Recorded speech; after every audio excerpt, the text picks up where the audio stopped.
एक बाबरी मस्जिद की शहादत से हम मुसलमानों के ईमान पर कोई असर नहीं पड़ने वाला। 22 जनवरी को ये लोग उद्घाटन करेंगे, लेकिन इससे हम मुसलमानों को कोई फर्क नहीं पड़ सकता। आप जो चाहें करें, अल्लाह ने मेरे हक में पूरी जमीन को मस्जिद बना दी है। हम इस जमीन पर जहां चाहेंगे, जिस जगह चाहेंगे, हम अपने रब की रुबूबियत का ऐलान करेंगे, हम अपने रब की वहदानियत का ऐलान करेंगे। जरूरी नहीं कि हम मुसलमान सिर्फ मस्जिद बाबरी में ही सजदा करके अपने रब की रुबूबियत का इजहार करें। नहीं, अल्लाह ने मोमिनों के लिए पूरी जमीन को मस्जिद बना दी है। हमें चाहिए कि हम उस रब के बंदा होने का, बंदगी का इजहार करें, बंदगी का इजहार करें, ताकि जमाने वाले को पता चल जाए नहीं, अल्लाह एक है, वहदहु ला शरीक है, वहदहु ला शरीक है। तो क्या हम उस रब की बारगाह में अपनी पेशानी झुकाएंगे कि नहीं झुकाएंगे? हाथ उठा के बोले। जिन जिन की ख्वाहिश है कि हम अपनी बंदगी का इजहार करेंगे, अपनी पेशानी को रब की बारगाह में झुकाकर करेंगे और सुबहान रब्बियल आला की सदाएं बुलंद करके करेंगे, वो हाथ उठा के बोले, वो हाथ उठा के बोले। गोया आज से ये आपने अहद कर लिया कि हम नमाज की पाबंदी करेंगे। ये आपने अहद कर लिया कि आज से हम अपनी पेशानी को रब की बारगाह में झुकाएंगे। एक बात मैं कह दूं, जब ये पेशानी रब की बारगाह में झुकती है ना, तो फिर दुनिया के सामने वो इंसान कभी नहीं झुकता, दुनिया उन बंदे के सामने झुका करती है। इसलिए किसी ने कहा था कि जब कोई बंदा अल्लाह उसके रसूल के करीब हो जाए ना, तो फिर उसको और किसी के करीब होने की हाजत नहीं है, उसको और किसी के करीब होने की जरूरत नहीं है। पूरी दुनिया उसके करीब हो जाएगी, हर इंसान उसके करीब होता हुआ ना। तो हम और आप अपनी बंदगी का इजहार हमेशा करें, इसलिए कि तमाम तारीफ के काबिल अगर कोई है तो वो अल्लाह की जात है। फिर अल्लाह के बाद अगर कोई काबिल तारीफ है तो मेरे मुस्तफ़ा जान रहमत सल्लल्लाहु अलैहि वसल्लम की जात। इसलिए हम मुसलमान होने के नाते अल्लाह की हम्द बजा लाएं और मुस्तफ़ा का सच्चा गुलाम होने के नाते हम मुस्तफ़ा की सनाखानी करते हुए नजर आए। फिर देखिए हमारी जिंदगी में कितना मजा है, इतना मजा है कि कहीं और मजा ही नहीं है। वो मजा कि जिस इंसान ने अपनी जिंदगी में अल्लाह की इबादतें की, मुस्तफा जाने रहमत की इताअतें की, जो मजा उसको जीते जी दुनिया में मिलेगा, जन्नत में भी उसे वो मजा नहीं मिल सकता। जो मजा अल्लाह की इबादत में है, जो मजा मुस्तफा की इताअत में है, वो मजा जन्नत में नहीं है। वो मजा जन्नत में, वो मजा जन्नत में नहीं है। तो क्या नहीं चाहते हैं आप कि जो मजा जन्नत में ना हो वो अल्लाह की इबादत में है? तो चलो वो अल्लाह की इबादत करके वो मज़ा ले लिया जाए। जो मज़ा जन्नत में नहीं वो मुस्तफ़ा की इताअत में है, चलो मुस्तफ़ा की इताअत व फरमा बरदारी करके वो मज़ा हासिल कर लिया। इंशाअल्लाह जब हम दिल में ये अहद कर लेंगे तो फिर अल्लाह पाक हमारा बेड़ा ज़रूर पार करेगा, हमें कामयाब ज़रूर करेगा। मैंने आयत करीमा की तिलावत की, इसका तर्जमा बताने से पहले मैं चाहूंगा कि आप मेरी गुफ्तगू को बगौर सुनेंगे, जिंदा दिल के साथ सुनेंगे। जितने लोग सुनेंगे वो हाथ उठा के बोले या रसूल अल्लाह, मुट्ठी बांध के बोले, हाथ उठाएं, मुट्ठी बांध ले और कहे या रसूल अल्लाह, या हबीब अल्लाह, या नबी अल्लाह। अच्छा एक बात मैं आपसे पूछ लूं, जब आपने मुट्ठी बांध ली कुछ आपको महसूस हुआ? जब हमने मुट्ठी बांधी तो ऐसा महसूस हुआ कि मेरा जिस्म ताकतवर महसूस होने लगा। मुझे मेरा जिस्म ताकतवर महसूस होने लगा। मतलब क्या कि जब कई साइज की उंगलियां एक हो जाए, कई साइज की उंगलियां एक हो जाए तो जिस्म ताकतवर हो जाता है। जिस दिन आशिकाने मुस्तफा एक हो गए, याद रखना भारत में तुमसे ज्यादा ताकतवर कोई माई का लाल नहीं हो सकता। तुमसे ज्यादा ताकतवर कोई माई का लाल नहीं हो सकता।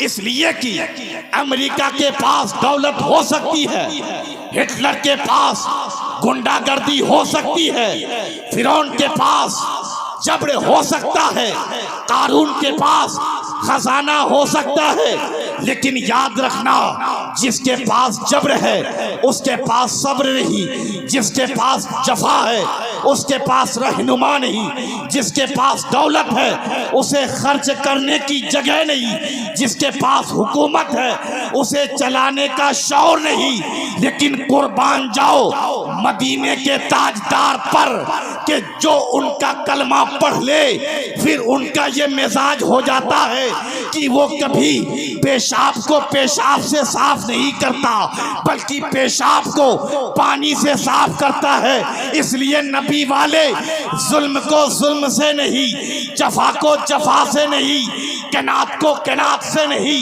बर्बरियत को बर्बरियत से नहीं, गुनाह को गुनाह से नहीं, बल्कि जुल्म को सब्र से पलटा है, जफा को कनात से पटका है और बुखालत को उस्मान की सखावत से पटका है और यजीदियत के जुल्म को हुसैन ने अपने सब्र से पलट दिया। वाह, क्या कहने, जिंदाबाद जिंदाबाद, या रसूल अल्लाह या रसूल अल्लाह, जिंदाबाद,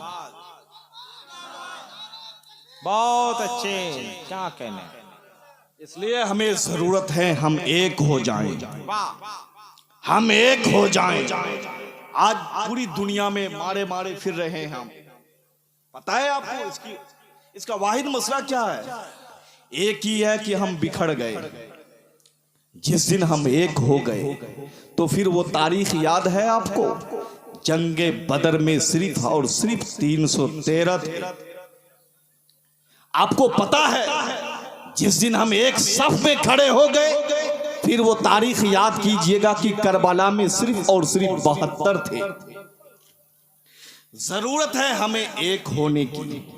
जिस दिन ईमान वाले एक हो गए पूरी दुनिया पर हम अपनी हुकूमत का सिक्का जमाएंगे, पूरी दुनिया में अपनी हुकूमत का सिक्का जमाएंगे। वाह, ऐसे सिक्का जमेगा, सुनिए। और मेरा दीन आया ही है तमाम अदियाने बातिल को मिटाने के लिए। अल्लाह इरशाद फरमा रहा है, अब सुने मैंने जिस आयत करीमा की तिलावत तर्जमा कर रहा हूं, सुने। हुवल्लज़ी, वो जात, वो जात। अच्छा, एक बात या नुक्ते की ये है कि वो जात कौन? अल्लाह की जात। लेकिन अल्लाह ने यहां खुद को पोशीदा रखा, खुद को जाहिर नहीं फरमाया, खुद को जाहिर नहीं फरमाया। क्यों?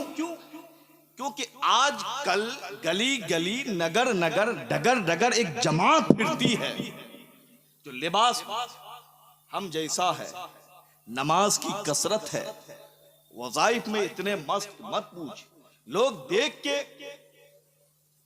उसकी तरफ चले जाते हैं, सिर्फ उसकी मासूमियत को देख करके, उनके जुब्बे और टोपी को देख करके, उनके तस्बीह और तहलील को देख करके। लेकिन उनका अकीदा क्या मालूम है? वो कहते हैं कि डायरेक्ट अल्लाह ही से राब्ता रखो, अल्लाह के अलावा किसी और से राब्ता मत रखो, जो होगा जो करना होगा वो अल्लाह खुद करेगा, वसीले की कोई जरूरत नहीं। आज मैं इस बात को वाज़ेह करके आपके गांव से कि क्या वाकई में बगैर वसीले के हम अल्लाह तक पहुंच सकते हैं, अल्लाह को पहचान सकते हैं? क्या ये मुमकिन है? अब हम देखें कुरान को पढ़ के, फिर हदीस पढ़ेंगे बुखारी शरीफ की मोतबर हदीस, ताकि मुदल्लल जवाब मिल जाए।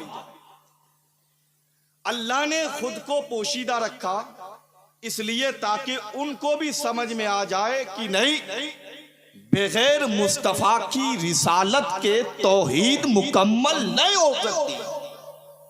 बगैर रिसालत के तौहीद मुकम्मल नहीं है। अल्लाह फरमा रहा है हुवल्लज़ी, वो जात, अरसला, भेजा, वो जात भेजा। किसे भेजा? वो जात भेजा, रसूल हु, अपने रसूल को। कहिए सुभान अल्लाह। वो जात भेजा अपने रसूल को। क्यों भेजा? बिल हुदा व दीनिल हक, हिदायत के साथ और दीने हक के साथ। दीने हक और हिदायत के साथ। कौन भेजा नहीं मालूम, जात पोशीदा है, छुपा हुआ है, लेकिन किसको भेजा ये जाहिर है। ये जाहिर है, भेजने वाले ने तो भेज दिया, लेकिन जिसे भेजा वो तो मालूम हुआ, लेकिन भेजा किसने ये नहीं मालूम। लेकिन भेजा किस लिए? इसलिए कि हिदायत के साथ भेजा, हिदायत को लेकर भेजा और मुकम्मल दीन के साथ भेजा। लियुज़हिरहु अलद्दीन कुल्ली, ताकि तमाम अदियाने बातिल पर गालिब आ जाए,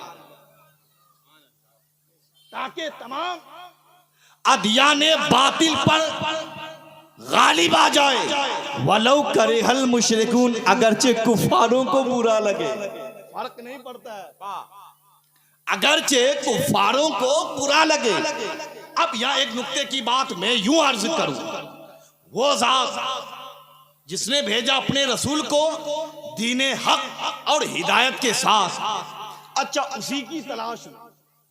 वो जात तो पोशीदा है, लेकिन हर मजहब ने चाहा मैं मालिक हकीकी का पता लगाऊं।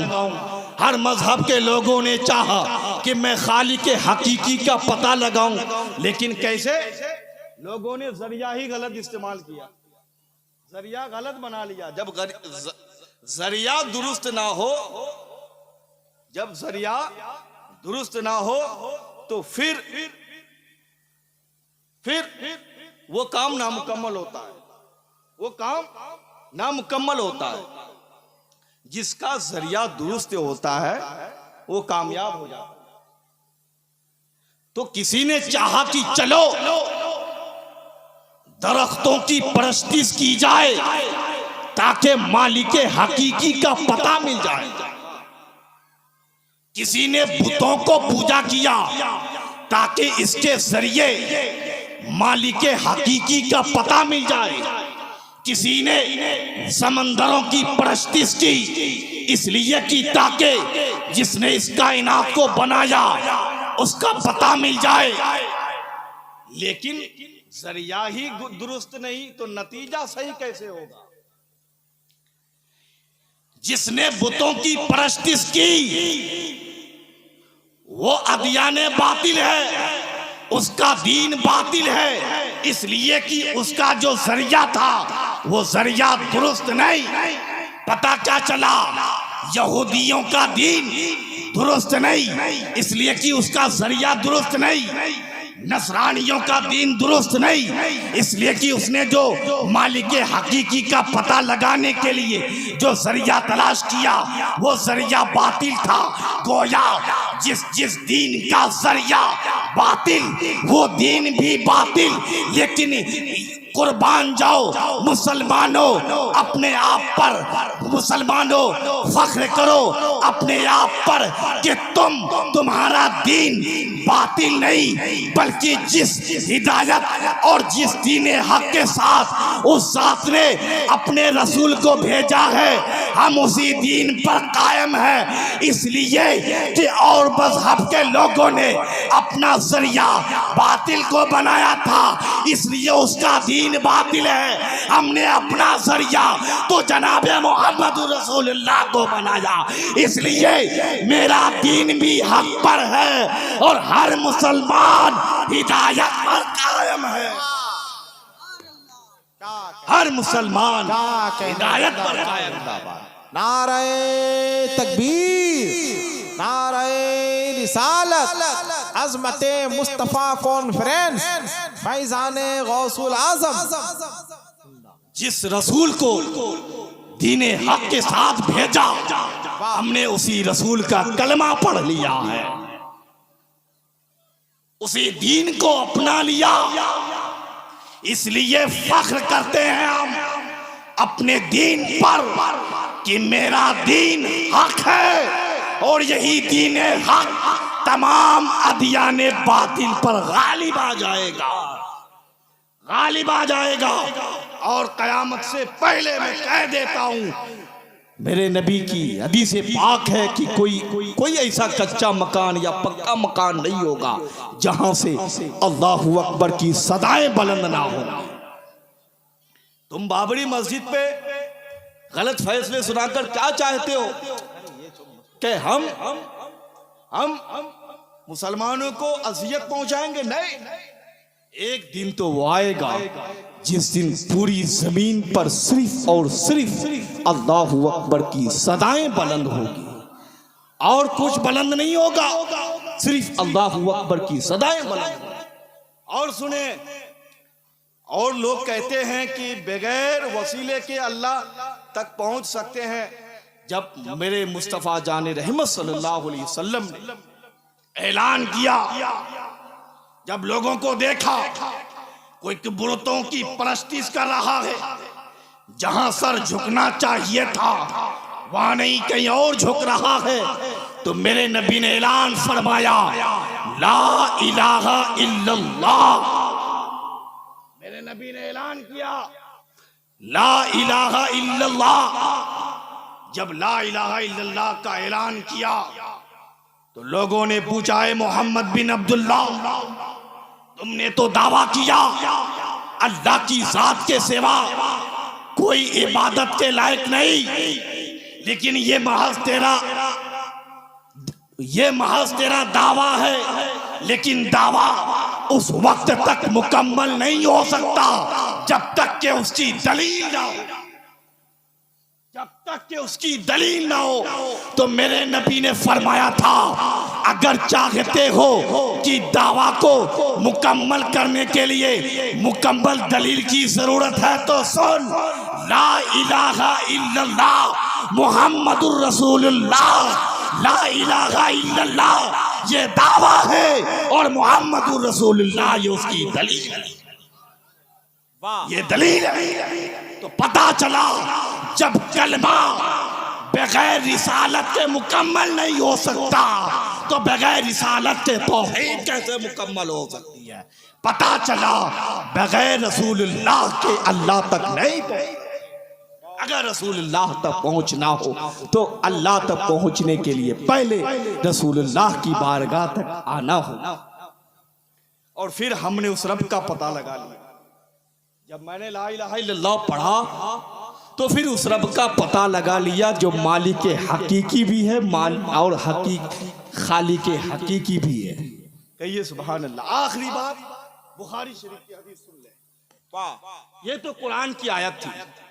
अब चले बुखारी शरीफ की एक रिवायत में पेश करके अपनी बात को मुकम्मल कर रहा हूं। बहुत अच्छे। सरकारे दो जहां सल्लल्लाहु अलैहि वसल्लम ने एक यहूदी से घोड़ा खरीदा और फिर वो यहूदी मुकर गए, इनकार कर बैठे कि ये घोड़ा आपने नहीं खरीदा। बातें होने लगी। अच्छा, जब मेरे सरकार ने घोड़ा खरीदा था उस वक्त यहूदी और मेरे सरकार के अलावा कोई तीसरा नहीं था, तीसरा नहीं था। तो जब वो इनकार कर रहा है, मेरे सरकार ये कह रहे हैं कि नहीं मैंने खरीदा है, वो कह रहे हैं कि नहीं खरीदा। बात होने लगी। जब बात होने लगी, जब कहीं बात होती है तो लोग देखने के लिए पहुंचते कि आखिर वहां बात क्या हो रही है, तो धीरे धीरे भीड़ जमा हो जाती है। लोगों का आना शुरू हो जाता है, भीड़ लग गई, बहुत सारे लोग जमा हुए, साहबा किराम की जमात भी मौजूद थी, लेकिन सबके सामने वो यहूदी ये इनकार कर रहा था कि या रसूल अल्लाह आपने घोड़ा नहीं खरीदा है। इतने में हजरत खुज़ैमा रदियल्लाहु ताला अन्हु पहुंच गए। सुनो, तुम कहते हो बगैर रिसालत के तौहीद मुकम्मल। नहीं बाबू, पढ़ लिया करो, अच्छे से समझ लिया करो, फिर बातें किया करो।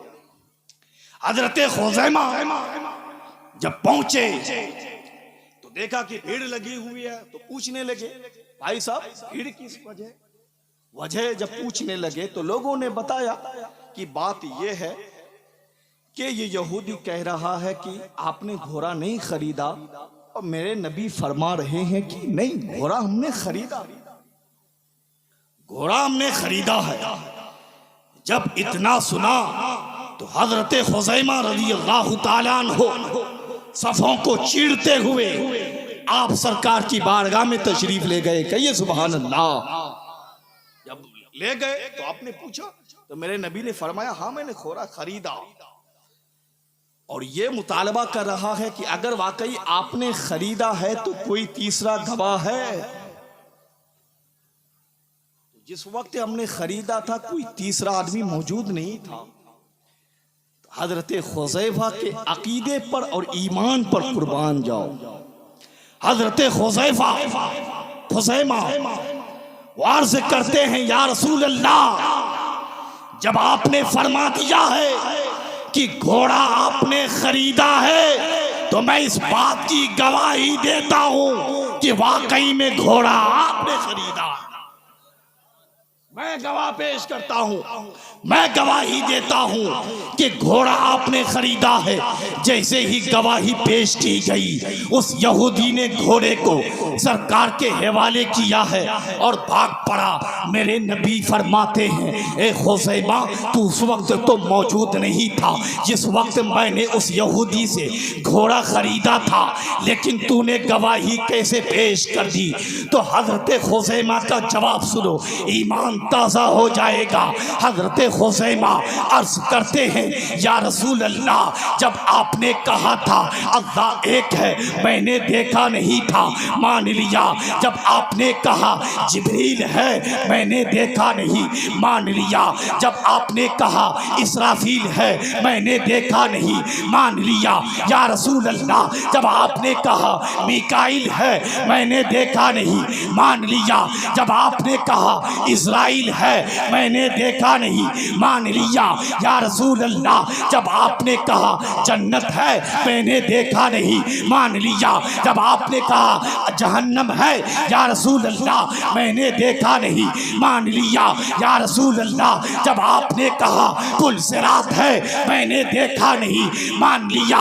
या रसूल अल्लाह, जब आपने फरमाया मीज़ान अदल है, मैंने देखा नहीं, मान लिया।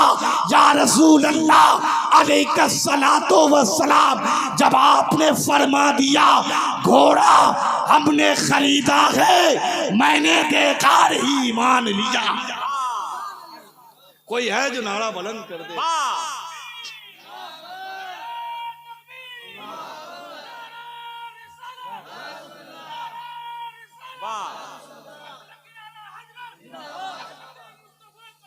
जिंदाबाद, जिंदाबाद। यही अकीदा हम अहले सुन्नत वल जमात का है और इसी पर कायम रहेंगे, मसल के आला हजरत पर कायम रहेंगे तो इंशाअल्लाहुल अजीज दुनिया में कामयाबी के साथ रहेंगे। हश्र में हमारी इज्जत होगी। फिर ये नात का अशार पढ़ते हुए जाएंगे, पेशे हक मुज़दा शफात का सुनाते जाएंगे। या रसूल अल्लाह, आप रोते जाएंगे, हमको हंसाते जाएंगे। और तुझसे और जन्नत से क्या मतलब, वहां भी दूर हो, हम रसूलुल्लाह के हैं, जन्नत रसूलुल्लाह की। अल्लाह पाक हम सबको अमल की तौफीक अता फरमाए, मसल के आला हजरत पर कायम और दायम रहने की तौफीक और रफीक अता फरमाए। अल्लाह पाक हम सब में इत्तिहाद और इत्तिफाक कायम रखे। वमा अलैना इल्लल बलाग। अस्सलामु अलैकुम व रहमतुल्लाहि तआला व बरकातहू। अस्तगफिरुल्लाह रब्बी मिन कुल्ली ज़ंबिन व अतूबु इलैहि। ला इलाहा इल्लल्लाहु मुहम्मदुर रसूलुल्लाह सल्लल्लाहु अलैहि वसल्लम।